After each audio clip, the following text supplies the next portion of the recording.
First of all, you have to get the right student, and that means they've got to love current events.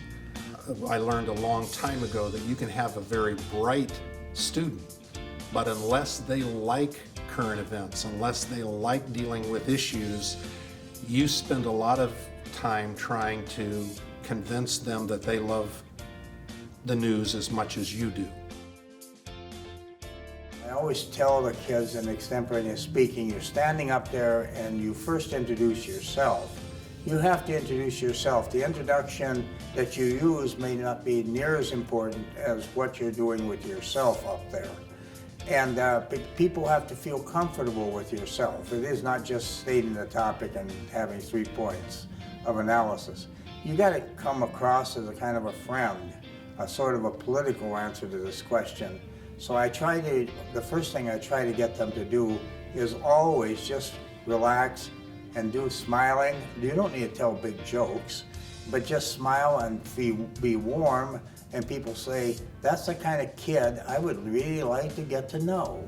And then when you start the question and your answer, everything is a lot easier because they're smiling at you. I have 3 top tips for coaching Extemp. The first one is read, read, read. The second is listen, listen, listen. And the third is speak, speak, speak. Nothing works better. You've got to get your kids, first of all, to start reading. Read the paper, read the magazines, read the foreign press as well as the US press.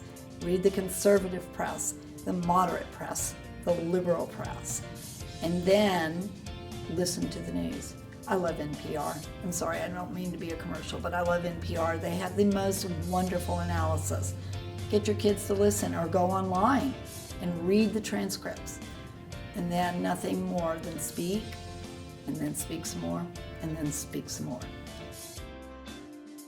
Judiciously, as an extemporaneous speaker and as an Extemp coach, important things to remember in preparing for memorizing the speech and memorizing your sources is working with an outline that you've produced and remembering the order of that outline and the salient pieces of information that you want to impart to the judge and or your audience. And if you can remember the outline, if you can remember the date and the source, and basically being able to summarize the quotation that you want to use, is working at repetition, repetition, repetition, and dividing that 30 minutes in a very workable kind of form, spending 15 minutes in prep and 15 minutes in rehearsal before you take off and go to your room to perform are the best ways in memorizing and keeping that speech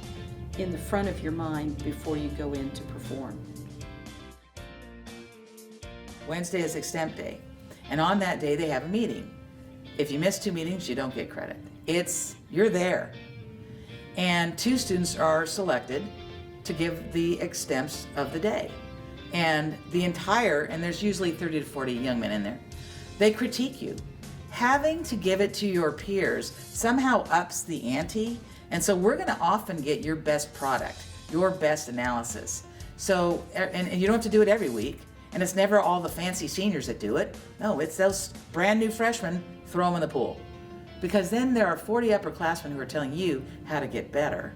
And we find that really helps a lot, because the meeting, 20 minutes of that meeting is focused on you, and you can't get that kind of tutoring.